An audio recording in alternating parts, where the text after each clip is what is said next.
अस्सलामुअलैकुम students. Last class के अंदर हमने चैप्टर नंबर 7 स्टार्ट किया था और उसका टॉपिक का नाम था सोल्यूशन एंड सस्पेंशन। सोल्यूशन और सस्पेंशन को डिस्कशन शुरू करते हुए सबसे पहले हमने सोल्यूशन को डिस्कस किया था कि सोल्यूशन क्या होता है। तो सोल्यूशन को डिस्कस करते हुए हमने लास्ट क्लास की जो डिस्कशन थी उसमें हमने सबसे पहले देखा था सोल्यूशन क्या होता है, और सोल्यूशन के बारे में हमने ये पढ़ा था a homogeneous mixture of two और more substance is called solution. जब दो या दो से ज़्यादा चीज़ों को आपस में मिलाया जाए और उसका जो इफ़ेक्ट है वो through out the liquid solids ETC एक जैसा हो, उसको कहते हैं solution. This is called homogeneous also. What do you mean homogeneous? The things, या आसान अल्फाज में बात कर लेते हैं, होमोजीनियस उसको कहते हैं जो एक जैसा सोल्यूशन हो। ऐसा नहीं हो कि ऊपर का जायका अलग, नीचे का जायका अलग, ऊपर का कलर अलग, नीचे का कलर अलग, और इसके कोई दूसरे इफेक्ट्स हों, कोई सॉलिड पार्टिकल्स नीचे बैठे हुए हों। This is not homogeneous. Homogeneous means through out solution is same, एक जैसे सोल्यूशन को कहते हैं। सोल्यूशन बनता कितनी चीज़ों से? दो चीज़ों से, एक है सल्यूट और दूसरा है सॉल्वेंट। सबसे पहले हम सल्यूट की बात कर लेते हैं। सोल्यूशन बनता है दो चीज़ों से, सल्यूट से और सॉल्वेंट से। सबसे पहले हम बात कर लेते हैं सल्यूट की कि सल्यूट क्या होता है। सल्यूट बेसिकली जो कम क्वांटिटी में इस्तेमाल होता है उसको सल्यूट कहते हैं। सही है। The component of solution, solution बनाने में जो एक कंपोनेंट इस्तेमाल होता है उसका जो कम क्वांटिटी में होता है उसको सल्यूट कहते हैं। कंपोनेंट मीन्स कितनी चीज़ों से मिलकर बना है। तो the component of solution present in a small amount, जो इसकी तादाद कम है उसको सल्यूट कहते हैं। और व्हाट इज सॉल्वेंट?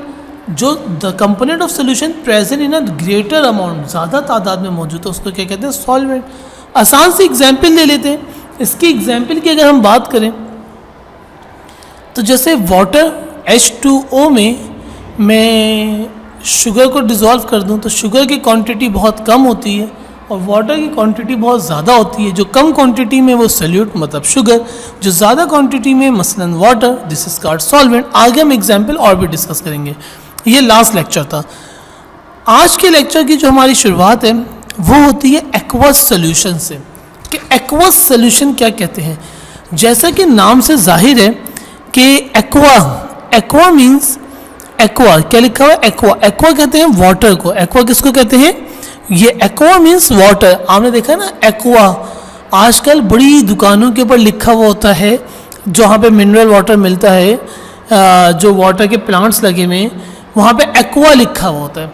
तो aqua means H2O, aqua means water. और वो सोल्यूशन जो वाटर में डिजॉल्व, वो सोल्यूशन जिसको वाटर में डिजॉल्व करते हैं उनको क्या कहते हैं? एक्वस सोल्यूशन कहते हैं। For example, a solution in which water behave as a solvent is called aqueous solution. ऐसे solutions जिसके अंदर water को as a solvent लिया जाए उसको क्या कहते हैं? aqueous solution कहते हैं। एक छोटी सी मिसाल ले लेता हूँ मैं इसकी आपको समझाने के लिए। aqueous solution, चलिए नीचे एक एग्जाम्पल आ भी रही है ना, वो भी पढ़ लेते हैं। आपने एग्जाम्पल देखिएगा सब, 5% ग्लूकोज लिया। मैं इस वक्त एग्जाम्पल पे हूँ। ये एग्जाम्पल जो लिखी हुई है, इन 5% glucose solution in water solute in glucose and solvent in water.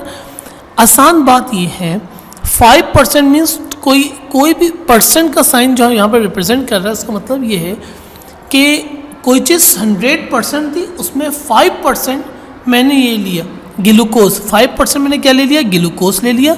बाकी कितना परसेंट रह गया? 95% मैंने क्या ले लिया? वाटर ले लिया। 5 मतलब मैंने, आसान बात, 5 ml मैंने क्या ले लिया? ग्लूकोज, या 5 ग्राम मैंने ग्लूकोज ले लिया, और बाकी के जो 95 ग्राम या फिर ml मैंने क्या ले लिया? वाटर ले लिया। तो वाटर की क्वांटिटी क्या है? ज़्यादा है। It means it is a solvent. और ग्लूकोज की क्वांटिटी है सिर्फ 5%। This is called solute. तो एक्वस सोल्यूशन ऐसे सोल्यूशन जिसके अंदर वाटर इस्तेमाल हो एज अ सॉल्वेंट, उसको कहते हैं एक्वस सोल्यूशन। सही।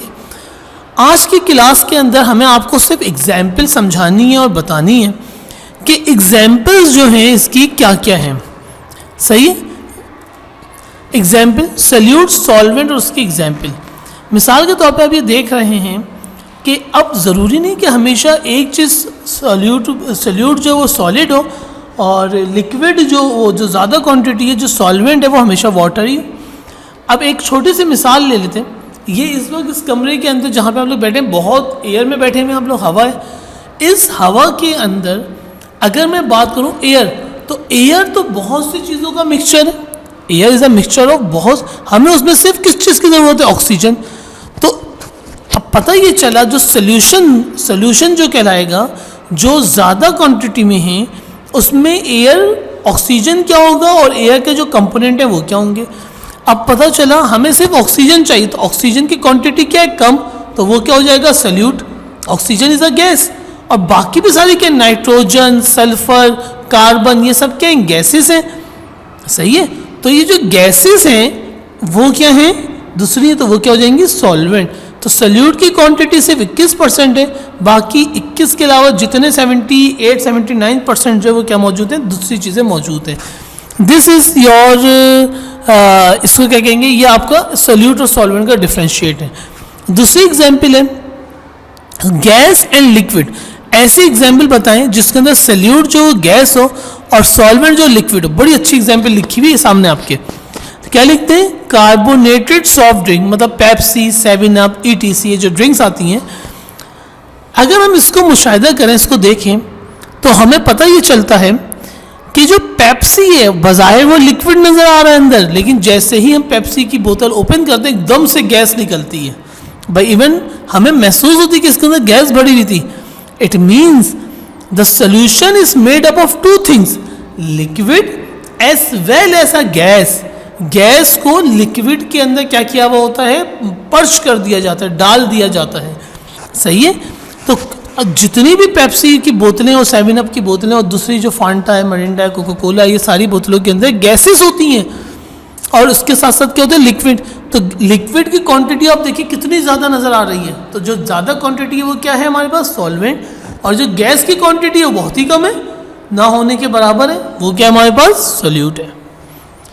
अब तीसरी एग्जाम्पल, गैस की एग्जाम्पल है सॉलिड के साथ। अच्छा, ये जो एग्जाम्पल लिखी है ना गैस की एग्जाम्पल सॉलिड के साथ, ये थोड़ी सी डिफिकल्ट लिखी हुई है। सही है। एग्जाम्पल है गैस और solid. Hydrogen gas absorb with palladium metal. एक मेटल होता है उसके अंदर हाइड्रोजन गैस पहले से मौजूद होती है। सही है। तो पैलेडियम मेटल बहुत ज़्यादा होता है उसके अंदर छोटे। इसकी मैं मिसाल आपको उससे अच्छी दे देता हूँ। आपने कार्बन को देखा होगा, कोयले को। कोयला बाजार क्या नज़र आ रहा होता है? सॉलिड नज़र आ रहा होता है। देखा ना कोयले को कभी? कोयला हम जब इसको गर्म करते हैं, कोयले को दहकाते हैं, गर्म करते हैं, तो आपने देखा होगा कि उसके अंदर से कुछ गैसेस निकलना शुरू हो जाती हैं। It means some gases is present in it. सही है। तो सॉलिड और गैस ये दोनों भी चीज़ें क्या हो सकती हैं? आपस में मिल सकती हैं। ये सॉल्यूट सारे क्या थी? गैसेस। और सॉल्वेंट कहते हैं मुसलसल चेंज हो रहे थे। अब हम आ जाते हैं सॉल्यूट जिसमें लिक्विड्स रहेंगे और सॉल्वेंट जो है जिसमें से चेंज होते रहेंगे। लिक्विड और गैस है। क्लाउड्स बादल किससे बनते हैं भाई? वाटर वेपर से नहीं है। जो आबी बुखारात हैं वो क्लाउड्स होते हैं पानी के बने हुए। और स्टीम क्या है? गैस है। हालांकि हमें क्लाउड नज़र आ रहा है, बादल नज़र आ रहा है ऊपर, कितना बड़े बड़े बादल जा रहे हैं, मतलब वो पानी के बने हुए हैं, वाटर वेपर से बने हुए हैं। अब ये जो वाटर वेपर्स हैं ये तो लिक्विड हो गया ना। और स्टीम क्या है? Steam is a gas. सही है। स्टीम कितनी बड़ी तादाद में भाई, ये आबी बुखारात जो समंदरों से पानी ऊपर जाता है, जो लेक्स में से पानी एवापोरेट होता है स्टीम की फॉर्म में, वो ऊपर जाके क्या बन जाते हैं? वाटर वेपर्स बन जाते हैं। सही है। तो स्टीम, वाटर वेपर्स की क्वांटिटी क्या है? कम है। स्टीम कितनी बड़ी तादाद में, तो स्टीम क्या होगी हमारे पास? गैस हो गई। और वाटर वेपर्स क्या होते हैं? लिक्विड फॉर्म में होते हैं, तो लिक्विड हो गया। लिक्विड एग्जाम्पल नंबर 5 है alcohol in water, water in milk. बहुत आसान है। अल्कोहल को मैंने लिया, पानी में मिला दिया, दोनों चीज़ें लिक्विड है। वाटर और पानी, दूध में पानी मिलाया जाता है ना, क्या आप उन दोनों को अलग सोल्यूशन बन गया? लिक्विड तो बेशुमार एग्जाम्पल्स मौजूद हैं। बिल्कुल इसी तरीके से हम आगे चलते हैं। लिक्विड और सॉलिड, अमलगम, बिल्कुल एग्जैक्टली।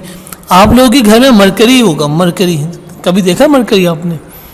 थर्मामीटर जो है वो आपके पास, उसके आगे मर्क्यूरी लगा हुआ होता है। बेसिकली मर्क्यूरी क्या होता है कि लिक्विड होता है। मर्क्यूरी क्या होता है? लिक्विड होता है। और मर्क्यूरी की लिक्विड इतनी बड़ी तादाद में होता है कि अगर ये लिक्विड है तो ये उसके अंदर सॉलिड की फॉर्म में क्यों नज़र आ रहा है? उसकी वजह ये है, उसका अमलगम बना दिया जाता है। अमलगम क्या होता है? मर्क्यूरी के अंदर सोडियम को मिला दिया जाता है। अब उसकी स्टेट जो लिक्विड थी वो अब कन्वर्ट हो गई किस में? सॉलिड में। अब हुआ क्या, जो सॉल्वेंट है वो क्या कहलाएगा भाई? मर्क्यूरी, क्योंकि इतनी बड़ी तादाद मर्क्यूरी लिक्विड के सोल्यूट कहलाएगा। जो सोडियम मिलाया वो क्या जाएगा? सॉल्वेंट, क्योंकि उसको रोकने के लिए मिलाया हुआ है। यह आपके सामने घर के अंदर की एग्जाम्पल है। इसी तरीके से गैसेस की एग्जाम्पल है, सॉलिड और गैस। स्मोक जो आपको नज़र आ रहा होगा, ये जो बाहर इतनी व्हीकल्स चलती हैं, इतनी गाड़ियाँ चलती हैं, इसके अंदर स्मोक जो है ना, स्मोक वो क्या कार्बन पार्टिकल से नहीं है। जब ये गाड़ियाँ वाड़ियाँ धुआं छोड़ती हैं तो कार्बन के छोटे छोटे से जर्रे निकल रहे होते हैं। आप लोगों ने कभी ऑब्जर्व किया होगा कि अगर आप कोई हल्के कलर की शर्ट पहने और उससे पहन के सदर की तरफ चले जाएं और वहाँ से वापसी आएँ, तो आपको बाकायदा महसूस होगा कि मेरी जो शर्ट थी, मेरा जो कुर्ता था वाइट कलर का, जो भी, उसके ऊपर कुछ पार्टिकल्स लग गए।